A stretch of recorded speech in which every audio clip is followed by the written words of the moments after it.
Alors aujourd'hui, on va aborder la plus belle, la plus puissante et la plus magique des notions qui existent en programmation objet. Bon, en réalité, ce sont deux notions, mais qui sont liées l'une à l'autre. Vous allez vite comprendre pourquoi. Donc c'est le polymorphisme et l'abstraction. Alors pour pouvoir aborder cette vidéo, vous devez savoir ce que c'est qu'une classe, un objet, un constructeur, la notion d'encapsulation, l'héritage, bref, tout ce qu'on a vu dans les vidéos 68 à 72. Alors, je vous présente les trois classes qu'on va manipuler et ensuite je vais vous expliquer la petite application parce que cette fois-ci on va vraiment coder pour utiliser ces notions. Donc j'ai fait quelques modifications sur les classes et on va du coup découvrir ces notions de polymorphisme et d'abstraction. Donc commençons par la classe personnage. La classe personnage qui contient plus qu'un login au niveau des propriétés et les classes humain et X-Men qui héritent de la classe personnage. Alors un humain il a en plus la propriété vie, un X-Men il a en plus la propriété pouvoir. Alors regardez maintenant les constructeurs. Alors il se trouve que dans la classe personnage on a deux constructeurs. Alors ça c'est déjà assez étonnant puisque jusqu'à maintenant on a utilisé toujours des méthodes qui avaient des noms différents et là on a deux méthodes qui ont le même nom. Alors on peut s'amuser à faire ça aussi bien sur des constructeurs que sur n'importe quelle méthode. On appelle ça le polymorphisme statique de surcharge ou l'overloading. C'est quand on a deux méthodes de même nom dans la même classe mais évidemment avec des signatures différentes, sinon l'ordinateur ne saurait pas repérer laquelle vous utilisez. Donc le fait qu'il y ait des signatures, c'est-à-dire des paramètres différents aux méthodes, ça permet de les distinguer. Mais elles ont le même nom. Et on retrouve, vous voyez, dans les deux classes filles, j'ai fait la même chose. J'ai utilisé deux constructeurs avec le même nom côté humain et côté X-Men. Alors, le premier constructeur de personnage ne fait rien. Le second, il reçoit un login et il valorise le login. Donc, si jamais c'est le premier constructeur qui est appelé, en fait, on se retrouve avec juste inconnu au niveau du login. Et si c'est le second, à ce moment-là, le login reçu en paramètre permet de valoriser la propriété login. En ce qui concerne humain, au niveau des deux constructeurs, il y en a un qui reçoit juste une vie, et donc vu qu'un humain c'est un personnage, il hérite de personnage, ça veut dire que son login, ça sera inconnu. De même, X-Men, si jamais il reçoit que le pouvoir sera valorisé et son login sera inconnu. Par contre, si on appelle humain au niveau du constructeur et qu'on reçoit deux paramètres, login et vie, à ce moment-là, vous voyez que je fais appel au constructeur de la classe mère en faisant base login. Alors, c'est quelque chose qu'on a vu dans la vidéo précédente sur l'héritage. Donc, on fait appel au constructeur de la classe mère pour pouvoir valoriser le login en passant par le constructeur qui attend un login. Et on valorise la vie. De même pour X-Men, si on reçoit un login et un pouvoir, on valorise le login en passant par le constructeur de la classe mère et on valorise le pouvoir. Alors cette classe mère, elle a quelque chose d'un petit peu nouveau aussi, c'est qu'il y a marqué abstract. Alors ça veut dire quoi ça? Ça veut dire que la classe est abstraite, ça veut dire qu'on ne peut pas l'instancier. Donc dans votre code, à l'extérieur des classes, vous ne pourrez pas faire new personnage, que ce soit sans ou avec paramètres, vous ne pourrez pas faire un new, vous ne pouvez pas créer un personnage. Vous allez me dire quel est l'intérêt d'empêcher d'appeler le constructeur, donc de créer un objet. Eh bien l'intérêt c'est parce que vous partez du principe ici par exemple que vos personnages ce sont forcément soit des humains soit des X-Men et ça ne peut pas être autre chose. Donc vous refusez qu'on crée un personnage, vous voulez absolument qu'on crée soit un humain soit un X-Men. Et ça évidemment ça peut être extrêmement pratique dans pas mal de situations. Autre abstraction possible, c'est au niveau des méthodes. Alors regardez la méthode info, elle est abstraite. Et comme elle est abstraite, ici elle n'a même pas d'accolade, elle ne contient rien. Quand on déclare une méthode abstraite dans une classe mère, on dit au phi de forcément redéfinir cette méthode. Et vous voyez que la méthode info, elle est en override dans les deux classes phi. Alors là, on passe à un autre stade de polymorphisme qui est beaucoup plus puissant encore que le précédent. Vous le verrez quand on va coder tout à l'heure. On parle du polymorphisme dynamique de redéfinition ou d'héritage et c'est l'overriding. Alors effectivement, les deux méthodes sont en override et elles sont obligatoirement redéfinies. Elles ne font pas la même chose. Vous voyez que dans un cas, je vais retourner une chaîne qui contient humain, le login et la vie entre parenthèses. Et dans l'autre cas, je retourne X-Men, le login et le pouvoir entre parenthèses. Alors vous allez me dire, mais quel est l'intérêt de déclarer ici info en abstract, puisque de toute façon il suffirait de déclarer info des deux côtés, voilà, sans mettre cette ligne ici. Si je ne mets pas override ici, ça marche très bien, puisque les deux classes sont différentes, j'ai tout à fait le droit de mettre des noms identiques et même des signatures identiques. C'est tout à fait vrai, mis à part que en déclarant info en abstract dans la classe mère, vous forcez cette redéfinition, c'est-à-dire que les classes filles n'ont pas le choix, elles sont obligées d'avoir une méthode info qui a le même nom et la même signature, même si elles ne font pas les mêmes choses. Et ça va nous permettre de faire quelque chose d'absolument incroyable au niveau du code que vous allez voir tout à l'heure. Donc on fera les deux solutions. On fera le cas où on n'a pas info définie ici et qu'on a juste info définie dans les deux classes filles. Et on fera le cas où on met en abstrait info dans la classe mère. Il me reste un petit détail encore à vous montrer, c'est que vous remarquez que dans les méthodes info des classes filles, je fais appel à vie qui est ici. Et là, j'ai droit, puisque même si c'est privé, je suis dans la classe. Dans la classe Xmen, je fais appel à pouvoir, il n'y a pas de souci. Par contre, je fais appel à login qui est dans la classe mère. Comment ça se fait? Puisque normalement, je n'accède qu'au public. Alors, rappelez-vous ce que je vous avais dit dans la vidéo précédente. On n'accède pas qu'au public de la classe mère. On accède à tout ce qui n'est pas privé. Or, login, je l'ai mis en protected. C'est le fameux troisième niveau de protection. Donc, il existe 3 niveaux, privé, protégé et public. Tout ce qui est privé n'est accessible que dans la classe, tout ce qui est public est accessible partout, à l'extérieur de la classe, et ce qui est protégé n'est accessible que dans la classe et dans les classes filles. Du coup, à partir de la classe fille humain ou Xmen, j'ai le droit d'accéder au login qui est protégé dans la classe mère. Voilà, on a bien présenté un petit peu les différentes classes. Alors présentons maintenant la petite application qu'on va essayer de faire. Alors on va faire très simple. L'idée c'est d'une application, donc je vous ai mis 2 captures d'écran de la même application parce qu'on peut avoir des affichages différents. L'idée c'est à chaque fois de saisir ou pas un login, puisqu'on peut très bien ne pas saisir le login et à ce moment-là ça sera inconnu. Vous voyez dans la liste qui apparaît, de temps en temps on voit marqué inconnu. Donc on saisit ou pas un login et on saisit soit humain soit Xmen. Si on sélectionne Xmen, on a le droit de choisir un pouvoir. Donc on a pouvoir et puis une liste de pouvoirs qui apparaît ici. On n'a plus qu'à sélectionner un pouvoir. Alors cette liste, on va la remplir en dur directement dans l'interface. C'est juste pour l'exercice. Et dans le cas où on sélectionne humain, à ce moment-là, le pouvoir n'apparaît pas et c'est la vie avec la possibilité de sélectionner une vie entre 0 et 10. Et à la fin, donc, quand on fait ajouter, ça va ajouter dans un tableau d'objets. Donc on fera comme dans la vidéo précédente où on a créé un tableau d'objets et dans lequel enfin dans une des vidéos précédentes sur les objets, dans lequel on a mis les objets soit de type humain, soit de type Xmen. Donc ça sera un tableau de personnages quand même, mais dans chaque case, on va à chaque fois créer soit un new humain, soit un new Xmen, puisqu'on n'aura pas le droit de faire un new personnage. Donc dans ce tableau d'objets, on va mettre nos différents personnages, et ce tableau d'objets va nous servir à remplir la liste ici. Alors cette liste, elle va être remplie, vous le voyez bien, avec la méthode info. C'est-à-dire qu'à chaque fois, pour chaque objet, on va appeler le info, qui va me retourner soit Xmen, le login de l'Xmen et son pouvoir, soit humain, le login de l'humain et sa vie restante. Voilà, on a tous les éléments pour pouvoir travailler. Alors essayez, puisque vous avez les classes, vous avez les captures d'écran, donc vous savez normalement plus ou moins comment gérer les choses. Donc essayez de faire l'application par vous-même et on va voir bien sûr tout de suite comment la faire. Donc je vais enlever toutes ces parties qui ne me servent plus à rien. Alors évidemment, j'ai déjà créé l'interface, puisque ça c'est quelque chose qu'on a déjà vu plusieurs fois, donc je ne vais pas perdre de temps à créer l'interface. Juste quelques petites informations. Pour un combo ou une liste, on peut très bien la remplir à l'avance, et ça se fait dans Items. Donc effectivement dans Items, vous voyez, collection, si je clique sur les 3 petits points, voilà, hein, j'ai mis déjà un ensemble de pouvoirs déjà enregistrés dans la liste. Et j'ai présélectionné humain, mais c'est quelque chose qu'on va faire aussi au niveau du code.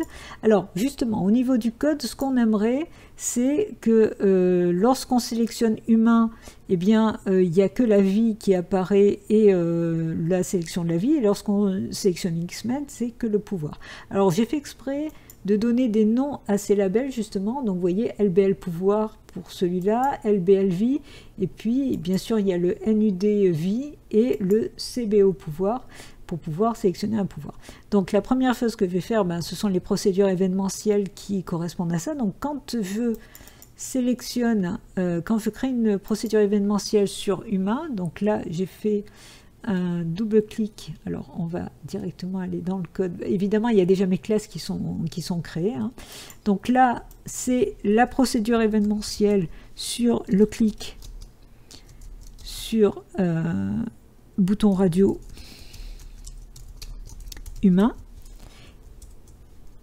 Donc là, au niveau du clic sur ce bouton radio, ce que j'aimerais, c'est que le LBL pouvoir disparaisse, donc le visible, la méthode visible, la propriété visible soit à false. Ensuite, le CBO pouvoir, même chose, puisque j'ai affaire à un humain, donc visible, et je le mets à false. Et par contre, le LBLV, lui, il doit être visible.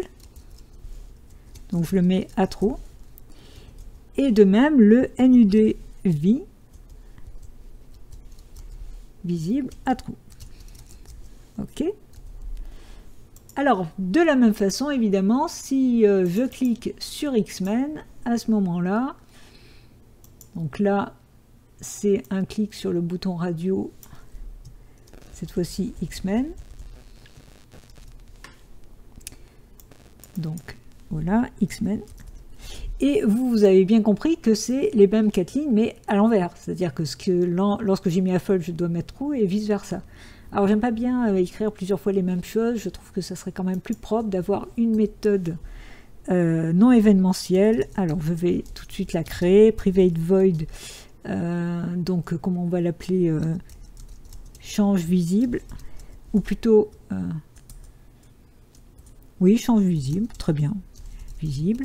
Et là je vais recevoir un booléen, et le booléen je vais l'appeler humain, c'est-à-dire que si humain est à vrai, il faut faire exactement ce qu'il y a là, et s'il est à faux, il faut faire l'inverse. Donc là je vais tout de suite créer le commentaire. Donc change la visibilité des objets graphiques. Voilà. Donc là c'est suivant si on sélectionne humain ou non. Alors évidemment je ne vais pas faire un test, sinon je vais écrire 2 fois les mêmes choses. Donc l'idée c'est d'utiliser mon paramètre. Donc je vais reprendre ces lignes là. Et donc si jamais humain est à vrai, je dois faire exactement ça. Donc à la place de true, je peux mettre humain, s'il est à vrai, hein, c'est parfait. Là pareil, je mets humain. Par contre, s'il est à faux, s'il est à vrai toujours, pardon, il faut que je mette le contraire. Hein, il faut que je mette false dans LBL pouvoir visible. Donc il faut que je mette le contraire de humain. Et pareil ici, le contraire du humain. Et ce qui va être bien sympathique, c'est que dans le cas où j'envoie false dans humain, vous êtes d'accord que ça va faire pile le contraire. Donc c'est exactement ce que je veux dans RDB X-Men. Donc à la place de ces 4 lignes, je vais appeler ma méthode change visible. Et je vais lui envoyer true, puisque dans ce cas c'est bien humain. Et dans l'autre procédure, change visible, je vais lui envoyer false, puisque je ne suis pas dans le cas humain, je suis dans le cas X-Men. Voilà, bon, on peut tout de suite s'amuser pour voir si ça fonctionne. Alors vous voyez qu'au chargement ça fonctionne pas, mais c'est normal. J'ai pas encore cliqué sur un de ces boutons, donc il faut qu'on se débrouille au chargement, effectivement, qu'il sélectionne par défaut humain et qu'il fasse disparaître ce qu'il faut faire disparaître. Donc du coup là, par contre, si je clique sur X-Men, vous voyez, il y a bien que le pouvoir qui apparaît. Si je clique sur humain, c'est le contraire, il y a la vie qui apparaît. Donc là, par contre, ce qu'on a fait sur les boutons événementiels, ça marche très bien. Alors on va pouvoir faire maintenant la procédure sur le chargement. Donc sur le chargement du jeu, j'ai la procédure FRM personnage qui est sur le load qui est chargé. Donc chargement de la fenêtre. Donc oups, fenêtre, voilà. Donc là, ce que je veux, c'est que le bouton, donc, alors le bouton, il s'appelle RDB humain, il soit sélectionné par défaut, donc le checked soit à true. Et du coup, j'appelle le change visible de l'humain. OK.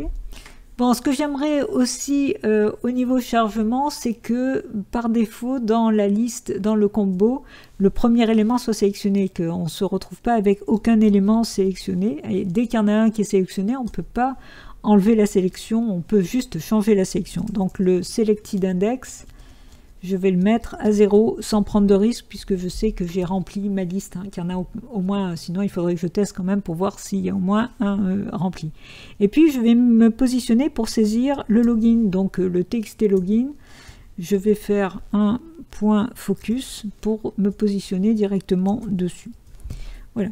Bon, on va pouvoir tester maintenant si ça fonctionne.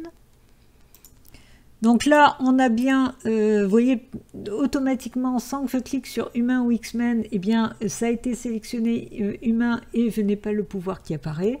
Et si je vais sur X-Men, vous voyez que par défaut, il y a le premier pouvoir qui est sélectionné et j'ai tous les autres pouvoirs qui apparaissent dans la liste. Ok, donc jusque-là, tout va bien. Alors, maintenant, on va pouvoir passer à l'étape suivante, c'est-à-dire à gérer le bouton ajouter. Alors, je double-clique sur ce bouton et j'ai la méthode événementielle qui apparaît. Donc, clique sur ajouter. Alors, qu'est-ce que je veux faire à ce niveau-là? Eh ben, je veux ajouter dans le tableau le nouveau personnage. Donc, ajout du personnage dans le tableau. Donc là, il suffit que déjà que j'incrémente le NB perso. Alors, NB. Ah, pourquoi ça ne marche pas?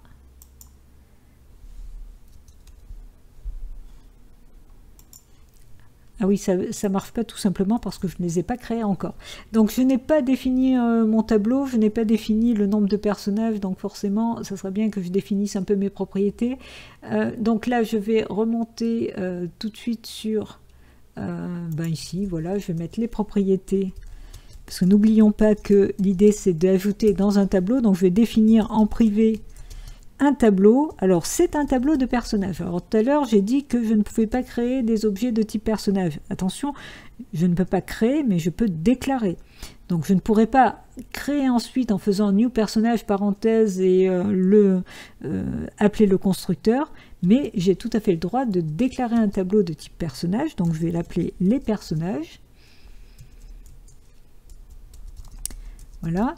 Et je fais un new, attention, je fais un new personnage, mais je ne suis pas en train d'appeler le constructeur. Là, je suis en train de définir un tableau, hein, je mets des crochets. Hein, donc, je n'ai toujours pas fait un new du constructeur de personnage.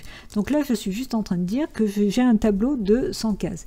Et derrière, j'ai besoin de savoir combien j'ai de cases remplies. Donc, je vais faire un private int et je vais l'appeler nbperso. C'est ce que je comptais faire au départ et j'ai oublié de faire, voilà, que j'initialise à 0 parce qu'au début je n'ai pas de personnage. Donc je reviens sur ma méthode d'ajout du personnage où là je vais pouvoir effectivement incrémenter nbperso pour lui dire qu'il y a un nouveau personnage et là je vais pouvoir ensuite ajouter ajout du personnage dans le tableau. J'ai déjà mis le commentaire donc c'est pas la peine de le remettre. Donc là pour ajouter le personnage dans le tableau, j'aurais tendance à faire les personnages entre crochets de nbperso -1. Alors n'oubliez pas, hein, c'est -1. Pourquoi? Parce que si j'ai maintenant un personnage, il a l'indice 0 dans mon tableau, hein, pour pouvoir l'ajouter dans le tableau. Alors on me dirait pourquoi j'ai pas fait nbperso ++ après. Tout à fait, hein, c'est possible, mais c'est plus dans l'idée de se dire j'ai un personnage et son indice c'est l'indice 0, donc nbperso -1. Et là, on aurait envie de faire normalement new personnage, parenthèse, et puis soit mettre un paramètre, soit en mettre deux. Alors, alors c'est pas new person, c'est new personnage, parce que là même pas il le reconnaît, ce qui est normal.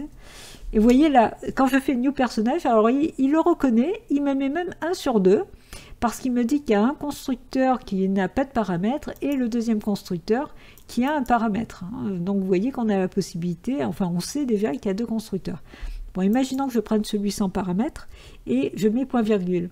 Et il est quand même pas content. Et là, il vous le dit clairement. Impossible de créer une instance de la classe abstraite. Et effectivement, comme notre classe est abstraite, vous n'avez pas le droit de faire new et d'appeler le constructeur. C'est ce que je vous disais tout à l'heure. Donc même s'il vous le montre, vous ne pouvez pas le faire. Donc ça veut dire quoi? Ben, ça veut dire qu'il faut que je sache si j'ai affaire à un humain ou à un X-Men, de façon à faire soit new humain, soit new X-Men. Donc je dois faire un test sur le bouton radio. Donc, alors comment il s'appelle déjà? RDB. Donc je vais tester RDB humain, je vais regarder s'il est checké. Voilà. Et s'il est checké, à ce moment-là, j'ai affaire à donc ajout d'un humain. Par contre, si il n'est pas checké, ça sera ajout d'un X-Men, puisque c'est forcément l'un ou l'autre qui est checké. Donc on va se retrouver avec quelque chose d'un peu similaire. Donc je vais le mettre ici. Voilà. Et ça ne sera pas new personnage, mais ça sera new humain. Alors, mais attention, new humain, il y a 2 possibilités encore. Soit on met que la vie, soit on met le login et la vie. Et ça, je le sais comment? Eh bien, je le sais en vérifiant si on a saisi quelque chose dans le login, dans TXT login. Donc, j'ai un nouveau test à faire sur TXT login. Et je vais regarder si la partie texte est vide. Dans ce cas-là, je n'appelle pas le constructeur avec la vie. Donc là, je vais mettre l'accolade fermante. Et l'accolade est mal placée. Alors essentiellement, c'est parce que déjà, il me manque un point virgule ici pour la fin de la ligne. Donc là, je vais placer correctement l'accolade. OK. Alors évidemment, là, il n'est pas content parce que, vous voyez, il me dit que les paramètres ne correspondent pas. Donc effectivement, je dois lui envoyer la vie. Et ça, je peux lui envoyer avec n_value. Alors là, je suis allé trop vite. Point value. Voilà. Alors, il n'est pas content. Pourquoi? Parce qu'il me dit conversion impossible décimale en int. Ça, c'est quelque chose qu'on avait déjà vu. Donc, effectivement, je lui mets un int entre parenthèses devant. Et là, effectivement, il va gérer les choses correctement. Dans le cas contraire, donc si je mets un else ici, donc là, qu'est-ce qui va se passer? Eh bien, j'ai le login qui est rempli. Donc, du coup, je vais utiliser l'autre constructeur. Donc, je reprends toute cette ligne-là. Et je vais pouvoir recopier cette ligne ici et rajouter le second constructeur, enfin utiliser le second constructeur en mettant le txt login.text en première position du constructeur. Voilà, là il ne fait pas d'erreur, tout va bien. Donc je vais faire exactement la même chose pour l'ajout du X-Men. Donc je reprends la même logique de code, je le mets en dessous. OK, et évidemment, ça ne va pas être un new humain, mais ça va être un new X-Men. Pareil ici. Alors évidemment, il n'est pas content pour les paramètres, puisque là, c'est pas la vie que je dois y envoyer, mais c'est le pouvoir. Donc, c'est pas TXT, c'est CBO pouvoir, et je récupère le selected item. Alors évidemment, il n'apprécie pas parce que c'est un objet et que lui il veut un string, donc là il suffit que je le convertisse en string avec tout string à la fin. Et ça, je récupère tout ceci et je vais le copier en dessous. Alors je vais y arriver. Voilà, je récupère juste ça, CTRL-C, et je vais le mettre en deuxième paramètre de l'appel du constructeur. Et là tout va bien. OK. Donc là, j'ai pu créer cet objet directement donc, dans mon tableau. Alors maintenant, j'aimerais pouvoir mettre à jour la liste, remplir la liste avec l'information du nouveau personnage. Alors, je pourrais directement faire l'ajout ici. Hein, donc, mais le problème, c'est qu'on ne sait jamais si mon application aurait utilisé... on va faire proprement comme on avait fait la dernière fois, c'est-à-dire qu'on avait fait une méthode non événementielle, mise à jour de la liste, avec donc les différentes informations qui sont dans le tableau. Et cette mise à jour de la liste, on va le faire avec une méthode non événementielle que je vais placer au-dessus des méthodes événementielles, donc par ici, voilà. Et là, je vais créer un private void mag list, voilà, et dedans, donc pas de paramètres, et je vais tout de suite mettre le commentaire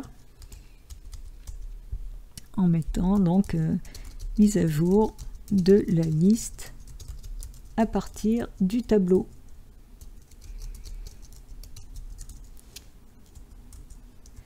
Ok, alors la première chose qu'on avait fait, c'était de vider la liste.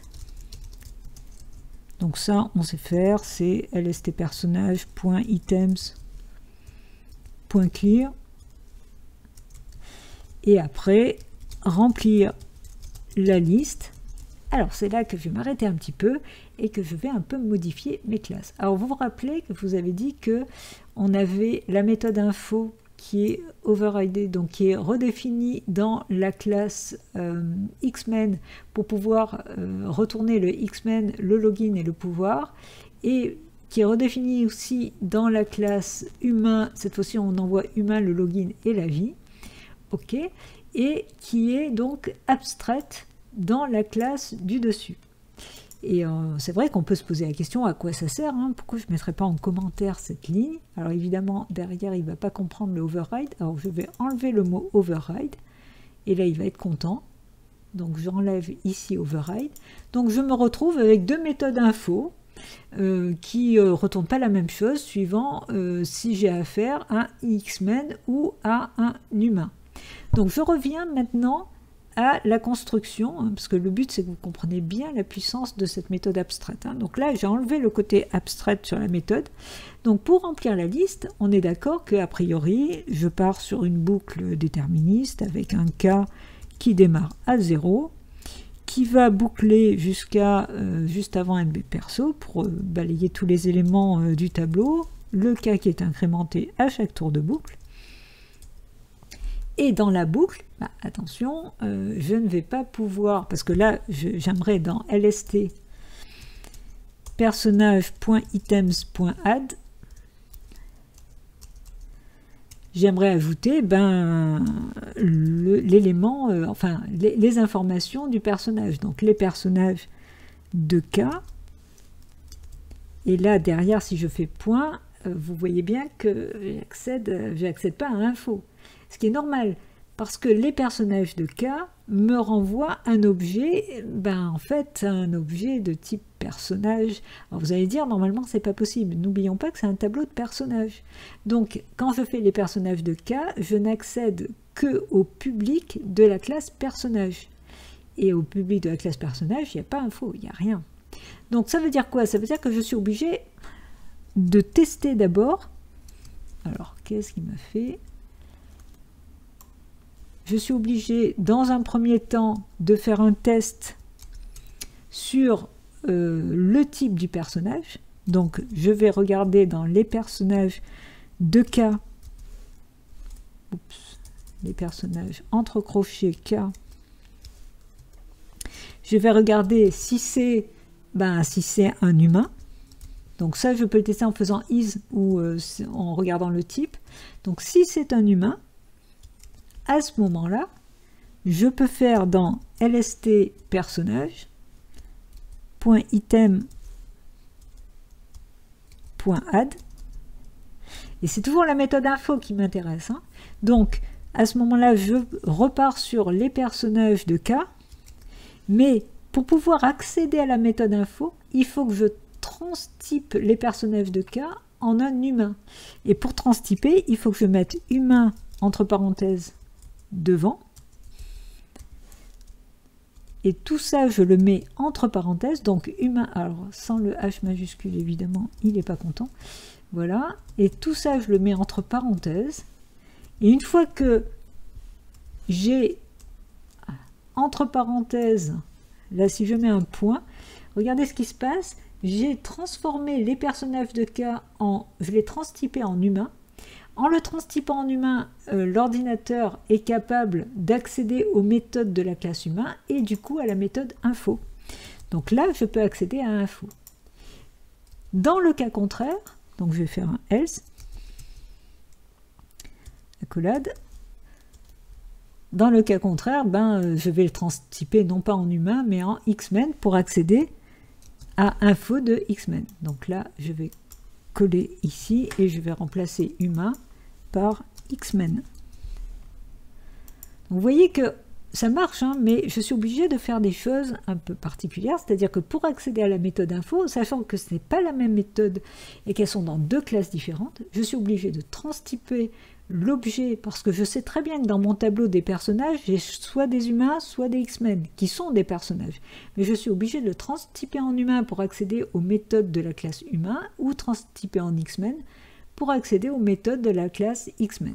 Donc à partir de là, ma liste va pouvoir être remplie.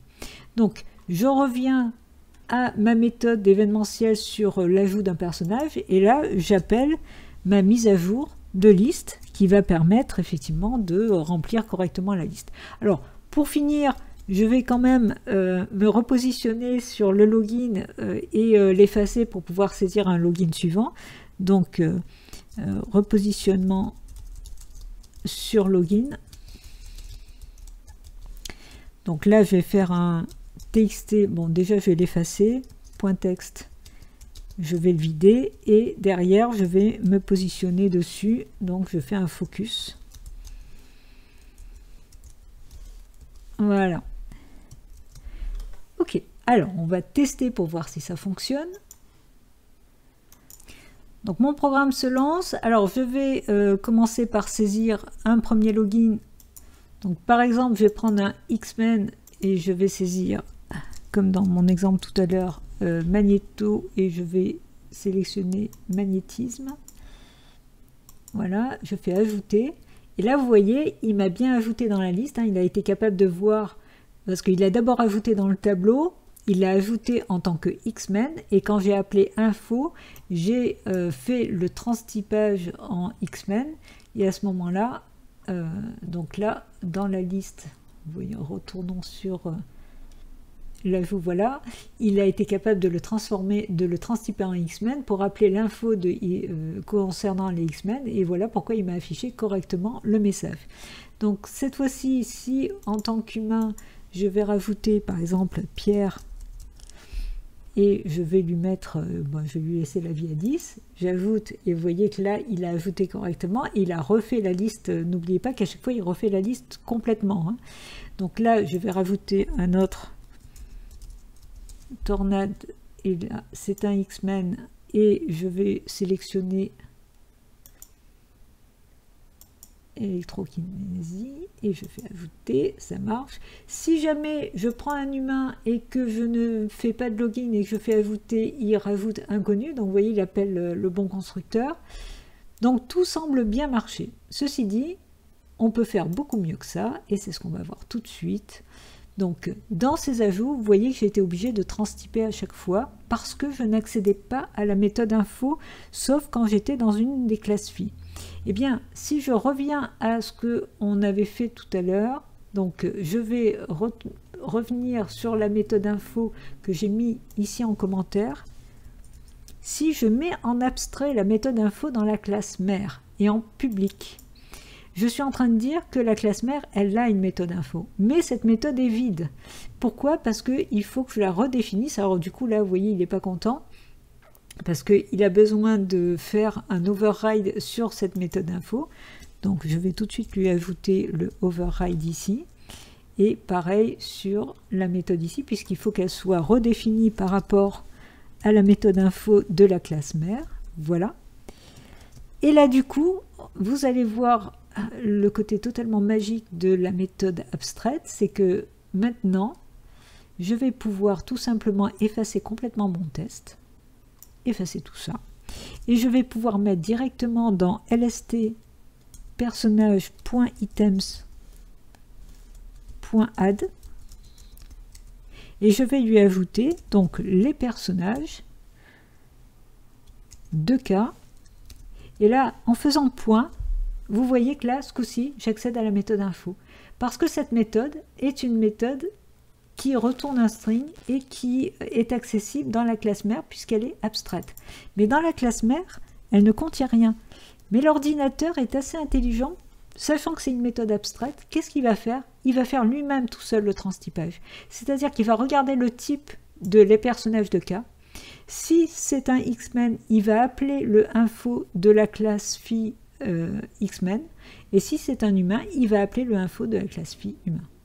Et ça, c'est totalement incroyable. C'est d'une puissance exceptionnelle. Donc là, on va tout de suite, évidemment, retester si le programme fonctionne toujours.